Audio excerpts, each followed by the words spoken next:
Isithwalandwe, which in Sotho would mean Siaparangwe, was traditionally a hero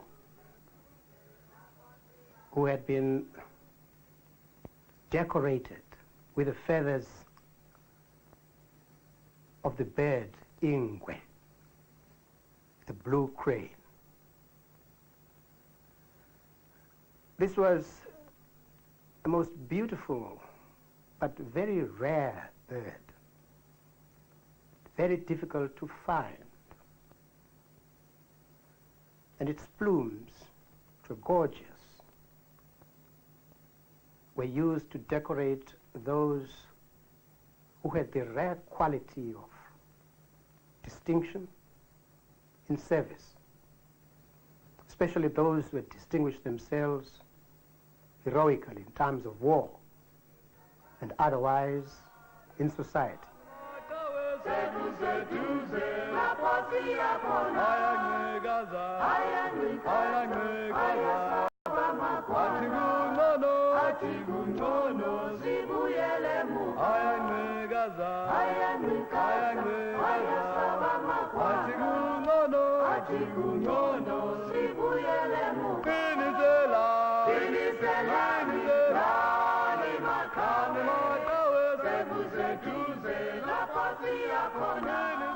It was awarded to Yusuf Dari, to Bishop, then Father Huddleston, and to the President General of the African National Congress, Chief A.J. Luthuli. These were, at that time and since, distinguished leaders who had rendered magnificent service to our people. It so happened that although they won this award by virtue of their individual performance, in fact, they represented a cross-section of the people of South Africa and reflected the unity in which the African National Congress believed so much in.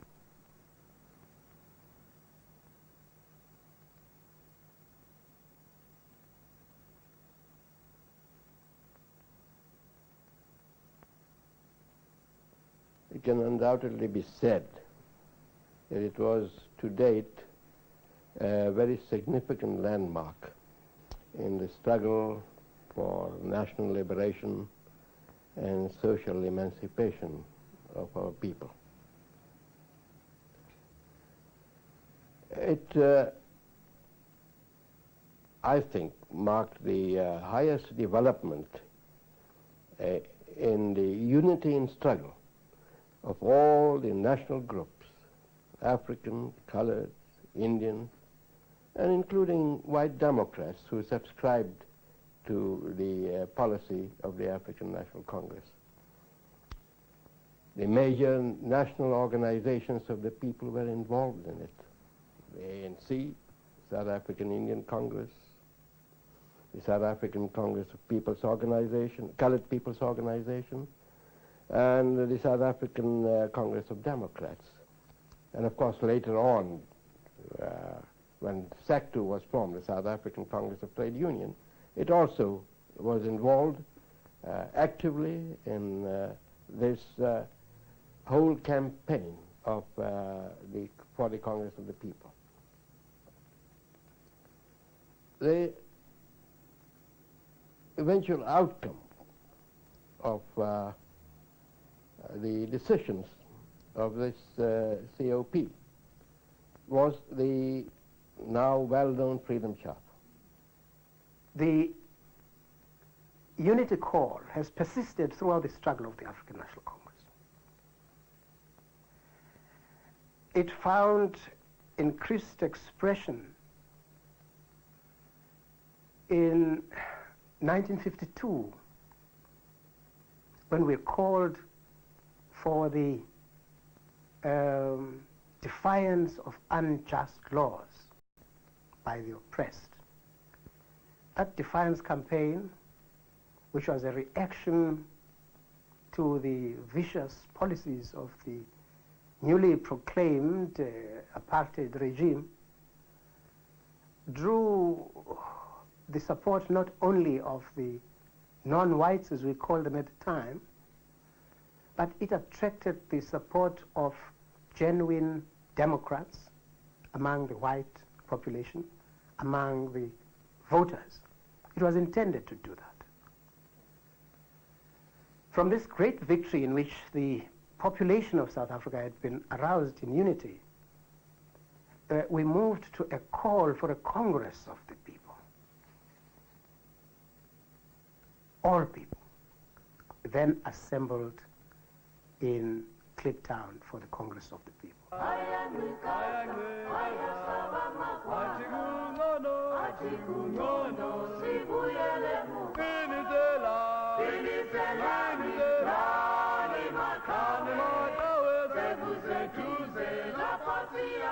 To bring about this unity was not an easy task, especially in the conditions of South Africa,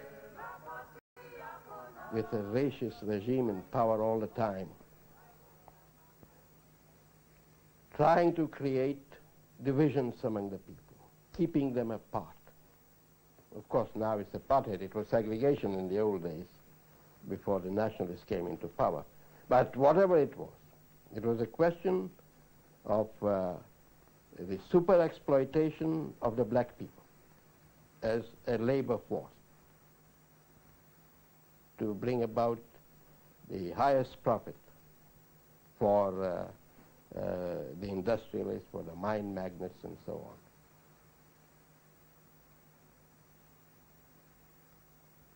So it was a very difficult task indeed to bring about, to create this awareness of the absolute necessity for unity in action of all the oppressed people.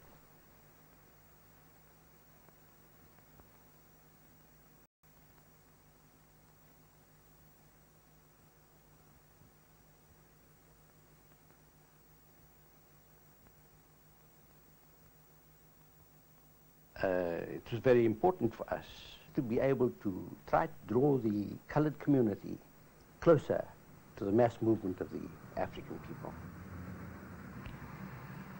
This is something which is crucial for the colored people particularly. I was the secretary of the Colored People's Congress, and when we were able to take the South African Colored People's Organization into Congress of the People, it meant a very big step forward for the community. In the Indian Congress, we had to fight very hard. We had to fight hard to bring in all sections of the Indian people, the workers, trade unionists, teachers, all, sportsmen, in order to create a really genuine national organization of the people representing the interests of the community as a whole.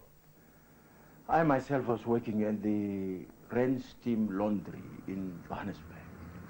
And one of the things that we had to do was to organize the workers and to acquaint to them exactly what the Congress of the People is about. For an example, what are these sufferings that we're talking about? The first problem that is facing an ordinary worker is the pass laws. Every time when he leaves his home, he's expected to be arrested on his way to go to work.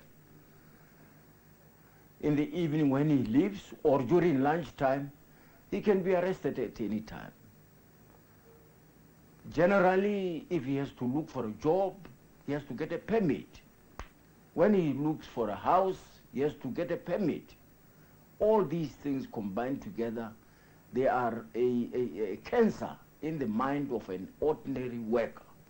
Now that is why, when they hear about the Congress of the People, they're so excited.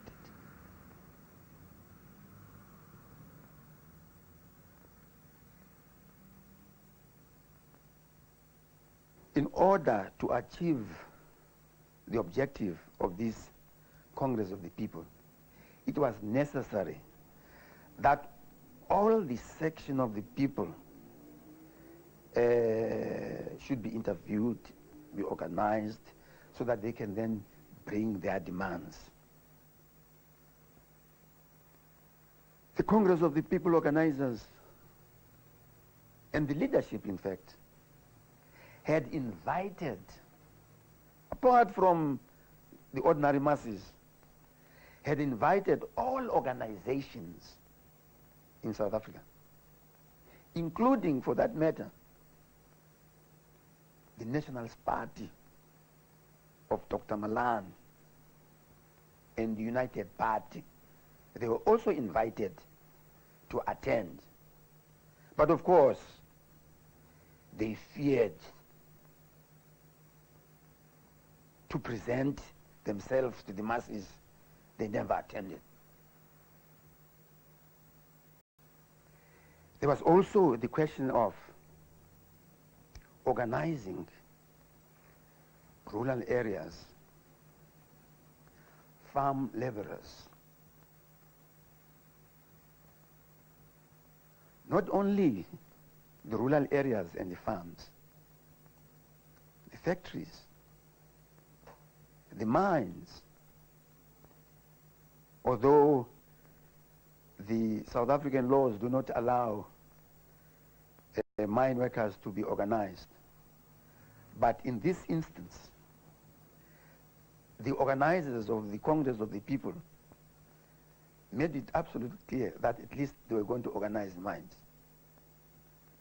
And the workers in the mines were contacted, and their demands were also recorded. And therefore, insofar as the organization of the Congress of the People was concerned, insofar as we absolutely felt that at least we have covered the length and the breadth of South Africa.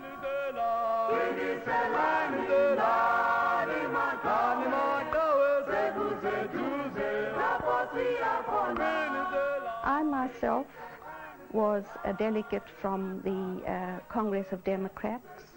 The Congress of Democrats represented the whites who were prepared to stand side by side with the other liberation movements.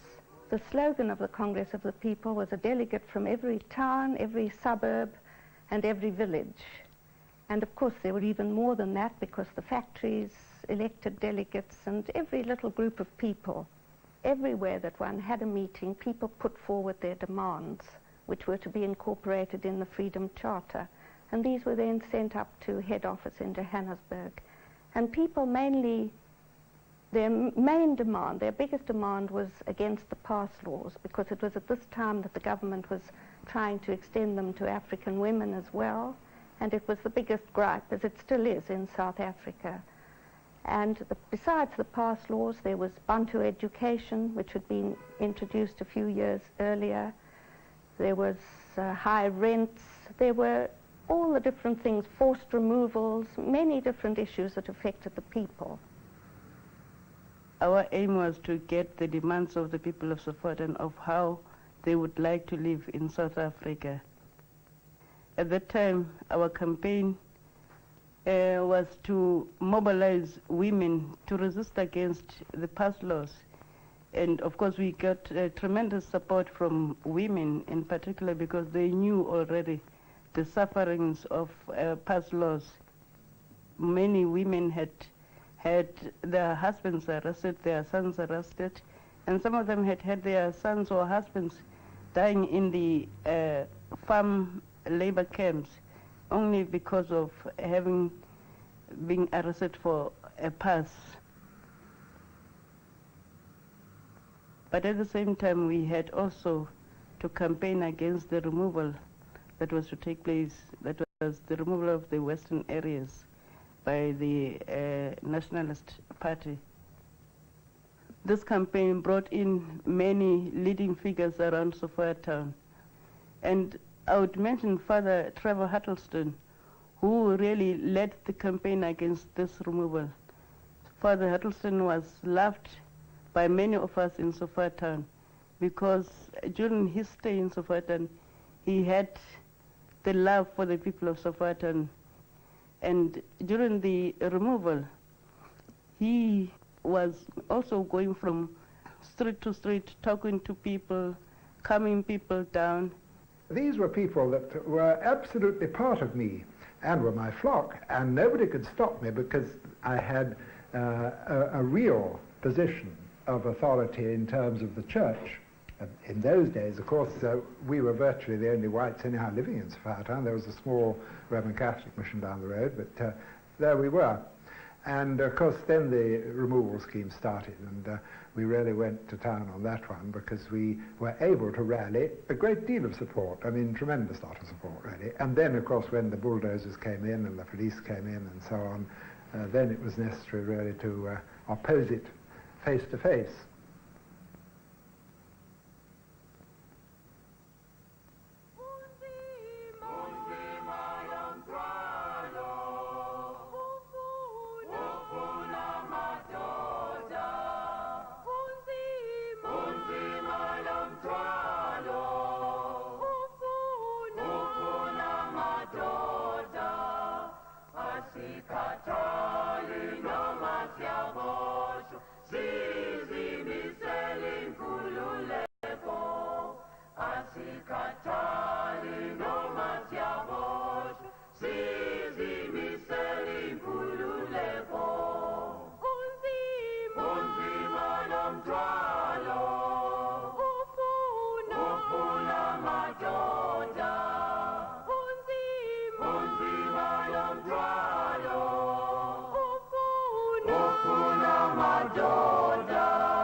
There was excitement, jubilation.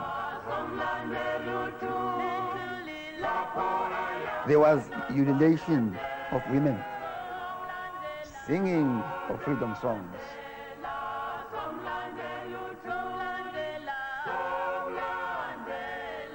Kliptown became a different place. Everywhere you looked, there were black faces, brown, white faces. It was really a place in which the fate of South Africa was going to be decided.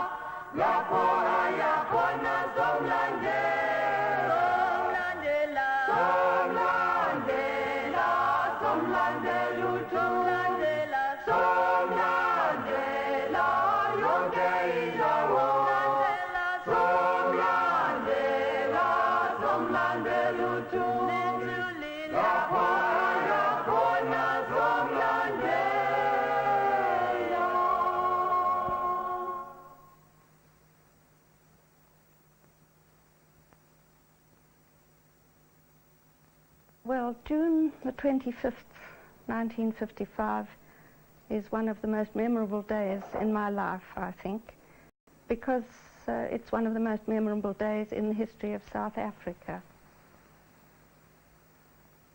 And it was a day which became something like everybody's birthday. Everybody wanted to be there.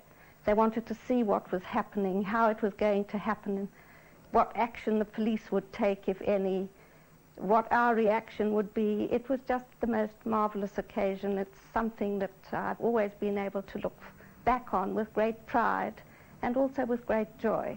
I remember that when we got to the Congress of the People, we were in our hundreds because we were the mostly affected people around western areas.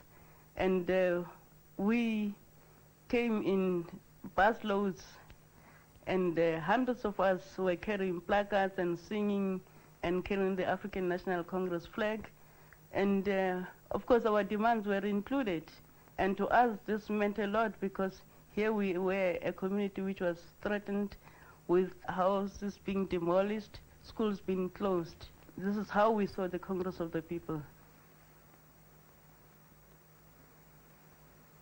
The Bethel delegation was absolutely very colorful and exciting, because you see they came from a terrible area in the Transvaal, as you know. Bethel is known for its brutality against the African workers, African prisoners who were arrested in Johannesburg or all over the reef for past laws, and they were sold to the farmers. And then these chaps, they were people who live in that area and have to work in that area. So they formed one of the most powerful delegations. Very exciting indeed. It was a marvelously sunny afternoon, and we were getting rumors that trains were being stopped by the police and various other hold-ups were taking place, and nobody quite knew how many people would turn up, in fact, because there was no way of knowing. And it was just like Derby Day, not that I've ever been to Derby Day, but it was a most incredibly colourful occasion with banners and all that, you know, and of course the inevitable presence of the special branch and police dotted around the place.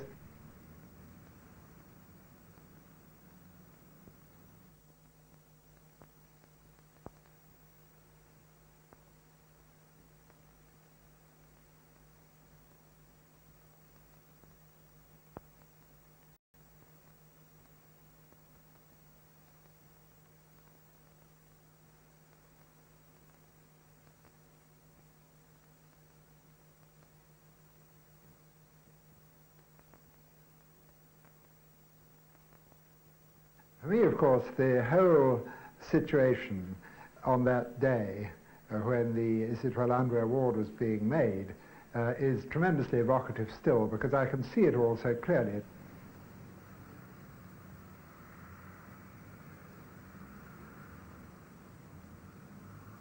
I remember standing on a wagon of some sort and making the speeches from the wagon.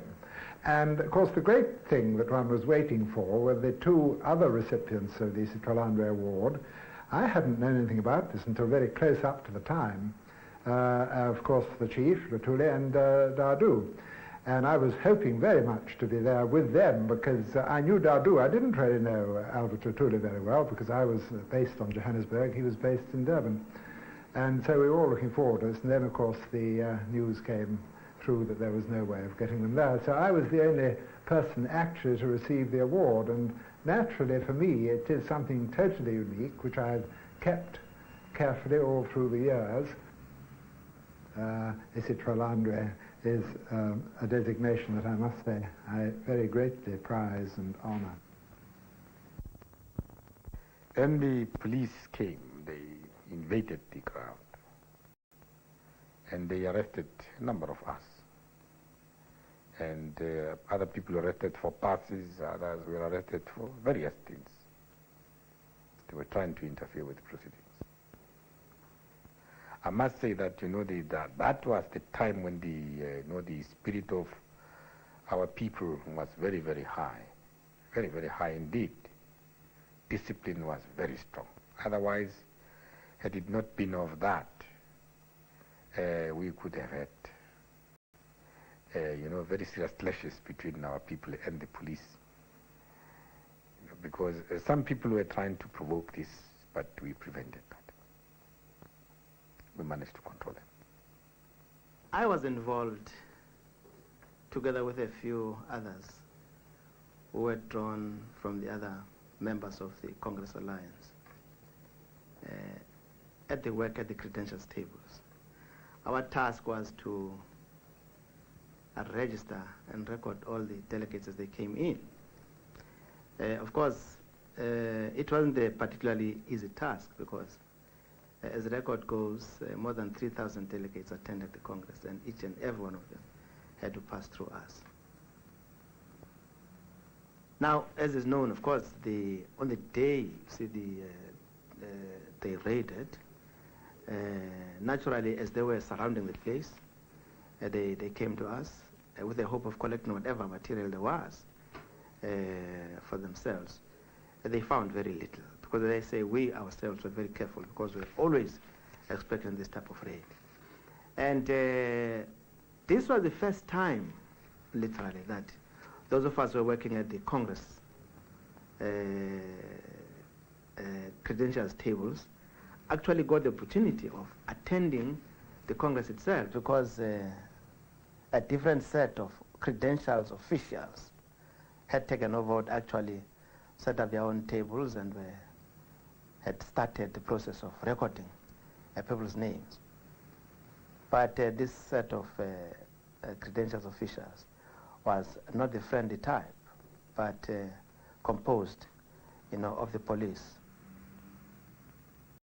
The police surrounded everybody and decided that the Congress must disperse.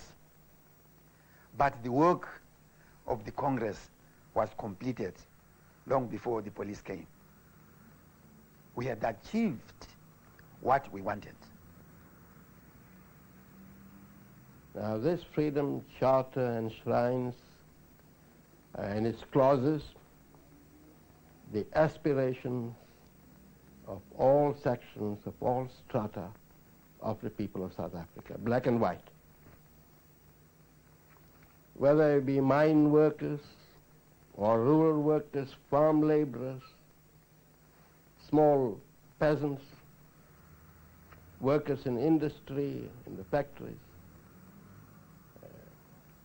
all had, whether you are intellectuals, teachers,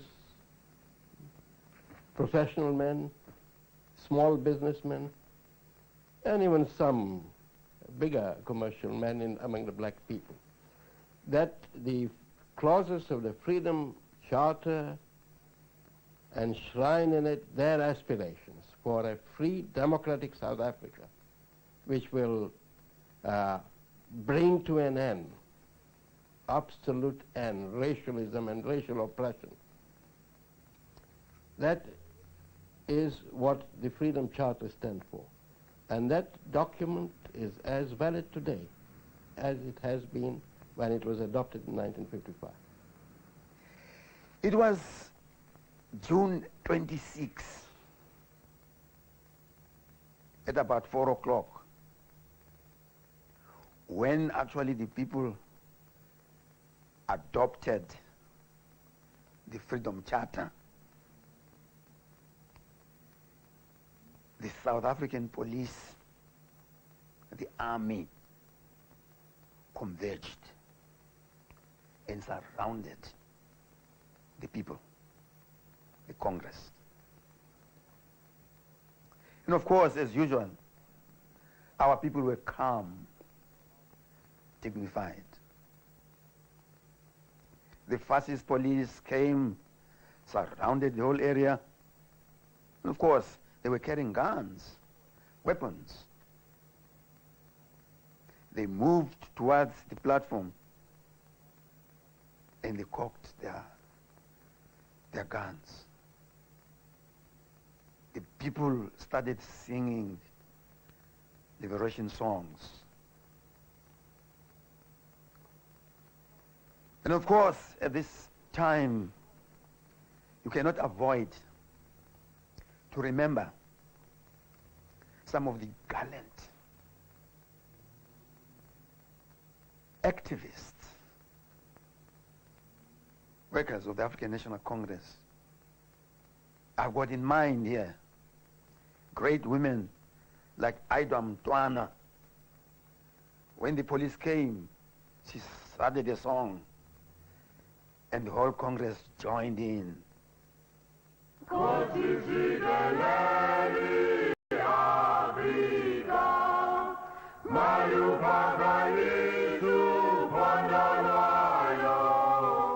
We, the people of South Africa, declare for all our country and the world to know that South Africa belongs to all who live in it, black and white, and that no government can justly claim authority unless it is based on the will of all the people. That our people have been robbed of their birthright to land, liberty, and peace by a form of government founded on injustice and inequality.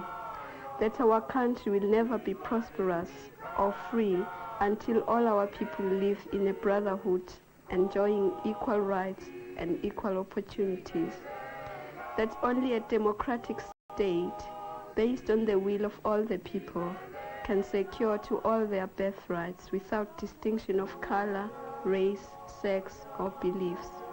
And therefore, we, the people of South Africa, black and white together, equals countrymen and brothers, adopt this Freedom Charter, and we pledge ourselves to strive together, sparing neither strength nor courage, until the democratic changes set out here have been won.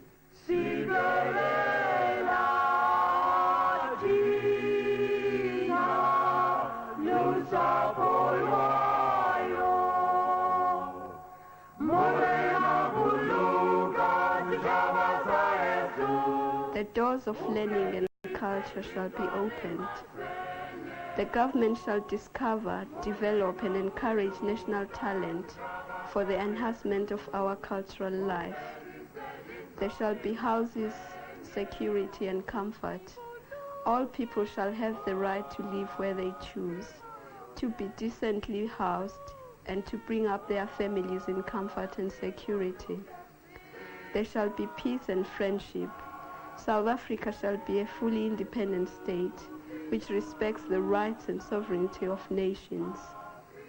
Let all who love their people and their country say now, as we say here, these freedoms we shall fight for side by side throughout our lives until we have won our liberty. The Freedom Charter is a very significant document in our struggle, in that it was not imposed on the people by a few office bearers of any organization, but it was a document which was drawn by the people themselves, and it embodies the aspirations of the people themselves. The principles which we fought for in 1976 and which we're still fighting for now, if we look back the history of our struggle and see where they originated, we can see clearly that they originated also in the Freedom Charter, because the Freedom Charter rejects the Bantustans, though at the time they were not actually in practice.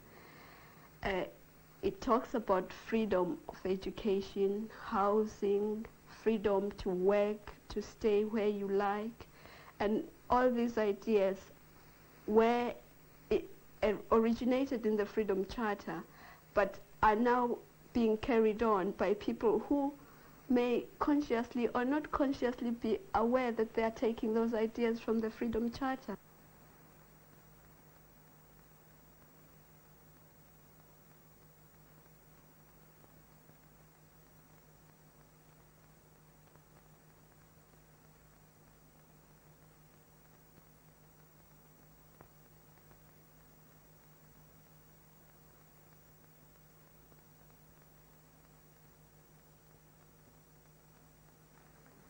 As usual, a knock was heard at my door at about 3 o'clock in the morning. And this was not a surprise at all, because it is a usual thing for Africans in South Africa. And then, of course, I went to the door, opened the door, and here confronted with a uniform, police, because usually it is a special branch, or there were 6 of them, and 2 of the political police in South Africa. And then they said, well, Archie, we've come to arrest you. What do you mean by that? Arrest me? Yes. And then they submitted a document. There is a big thing to me, you see. Treason trial. I said, God, what the hell is that? Well, I called my wife and said, there's something amazing here, treason trial, you see. You know.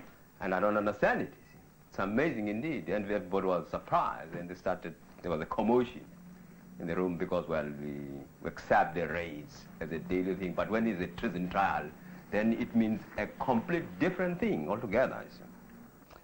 In December 1956, the South African Congress of Trade Unions, SECTU, was only 15 months old. It was the only multiracial trade union federation in South Africa.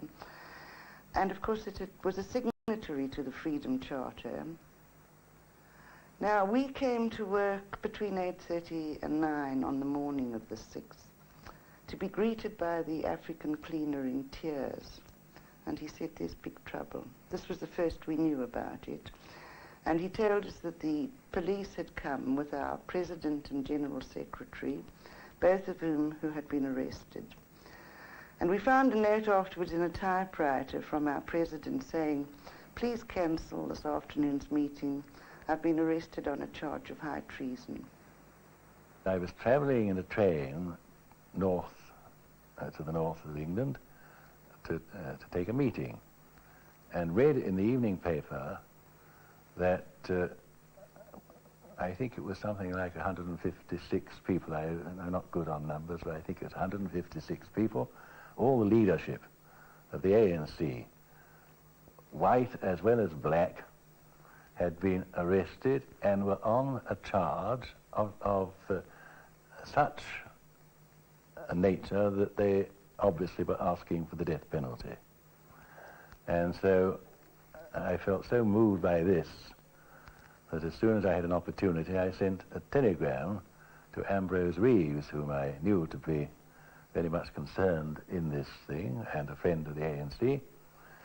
And so I sent a telegram to say that I will send you tomorrow a gift as an earnest of my intention to see that we help you to defend this trial to its end. So please feel free to get the best barristers that you possibly can. And I sent as a token, which has a certain joke to it, £100. That's all I had to send. Then we collected money. And to my astonishment, it poured in. I didn't think it would. I thought I'd have a terrible job to get it, but it poured in. I think the most difficult thing for people to understand, because the whole situation has been hitting the headlines for so many years now, is that at that time, 25 years ago, or nearly 25 years ago, it was a terrific job to arouse any kind of public opinion in Britain. The first meeting I addressed in the Central Hall, Westminster, after my return, was a massive meeting organized by John Collins, and I've never forgotten John making the appeal for what became the Defence and Aid Fund. I think it would be difficult to describe the relief with which we heard that there was going to be a treason trial fund, which wasn't only going to provide legal defence and the very best legal defence for all these people, but was also going to look after the families. And from my experience, I know that if this hadn't been done, many of the families would have perished. And then, of course, we're all transferred into the main cell in the prison. There you've got religious leaders, we've got the lawyers, you've got the doctors, you've got the working people of South Africa, see, represented and so on. You've got the Indian community represented, you've got the colored community represented there, you've got the whites in South Africa represented, you see. It was a proper parliament of South Africa. It exactly looked like what it should be in South Africa when that country is free. All our people were represented in their proper ratio in South Africa.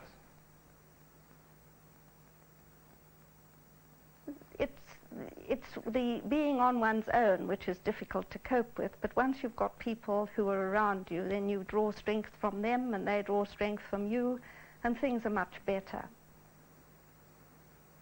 Outside there was a tremendous demonstration of people who had placards which read, "Stand by your leaders." And of course this was one thing that the government didn't count on. The government had made these arrests in order to ginger up a tremendous fear of what was going to happen. These terrible people who were trying to change South Africa from what it was into something that was to be feared. And it just boomeranged on them, it rebounded on them. On each occasion that the prisoners were carried in the pickup vans from the jail to the courtroom, or from the courtroom to the jail, you'd get thousands upon thousands of people massing around the vans, beating on the sides of the van with stones, sticks, fists. And I remember looking at these policemen, the warders and policemen with us in the van, and this uncertainty on their face, this fear, in fact. They were frightened. They didn't know what people do. And the tremendous confidence which our people, inside and outside, had, the communication, the contact which had. We were touching people's hands as we leaned out of the bars of the van. Needless to say, I was one of the accused, arrested in the small hours of the morning, locked up at what we called number 4, just about a week or so before I was due to get married. Indeed, while in jail, we took steps to prepare for the marriage to take place in prison. But if the Congress of the People had not united the people of South Africa in their opposition to this regime, certainly the arrest of these leaders did so. Then in court itself, the first day, there was a confusion there, you see. And they couldn't control the massive gathering of our people. They went inside, the fences were flattened, and we got confused with everybody, and so on. Well, because we were disciplined, you see. You know, we didn't want to just run away, you see. I mean, we said we were prepared. This is a political case we've got to face. We're not being tried there as individuals. We're tried there as the Congress movement, you see. So Chief Luthuli said that nobody must, you know, disappear here. Let's stay here, and so on, and get on with it, you see, and so on, and present our case to the world, you see. Because there, you see, we're trying in reverse the system, the apartheid system in South Africa. Among the accused were African lawyers who, during the latter phases of the treason trial, took over the defense. Nelson Mandela, the late Duma Nokwe, and others. Because that was the type of person who had abandoned their practices, a possible future in relative comfort, and decided to go to jail if needs be, to be sentenced to life imprisonment if needs be, even to be killed if needs be, for the sake of a future South Africa as elaborated and as envisaged in the Freedom Charter adopted in Kliptown.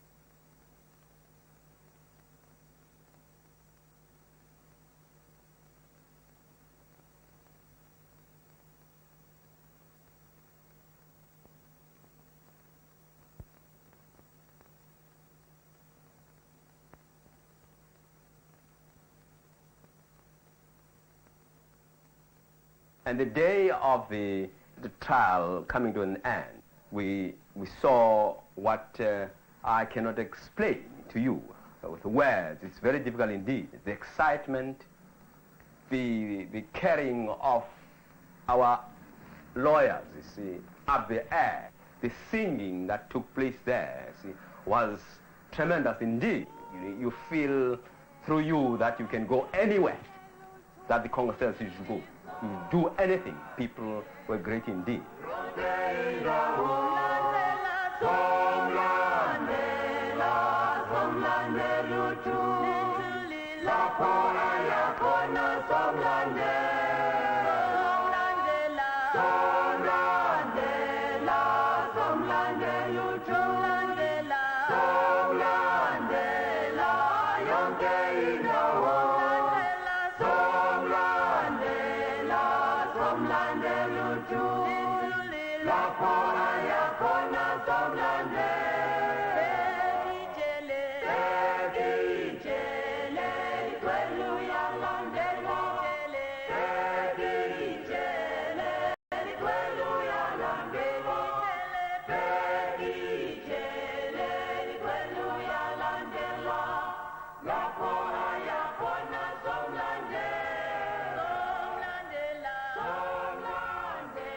While the African National Congress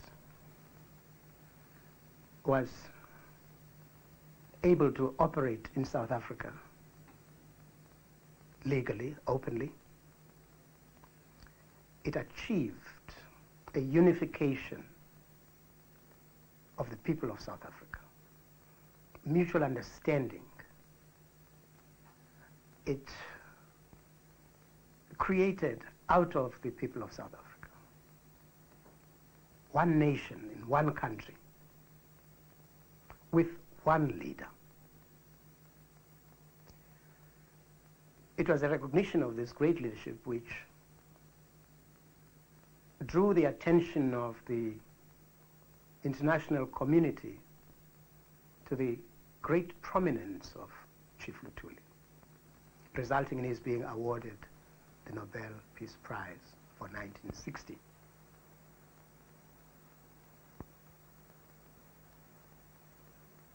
The banning of the African National Congress, the banning of Albert Chief Luthuli, the banning of all the leaders, that was an opportunity lost.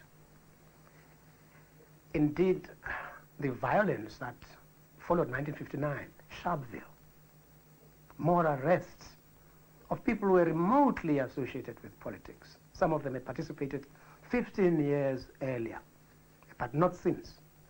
They're all locked up. In doing so, the South African government was consolidating a new level of resistance to its criminal policies, a level which embraced armed conflict. They created that. They forced us into it. And now we are in this era. I'm afraid they have not yet learned their lesson. But the Freedom Charter is there. It was vindicated by the discharge of the accused in the treason trial.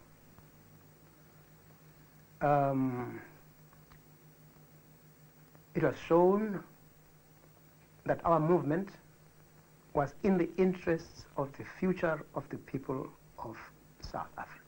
Since then, we have had the Soweto massacre, also followed by the bannings of organizations.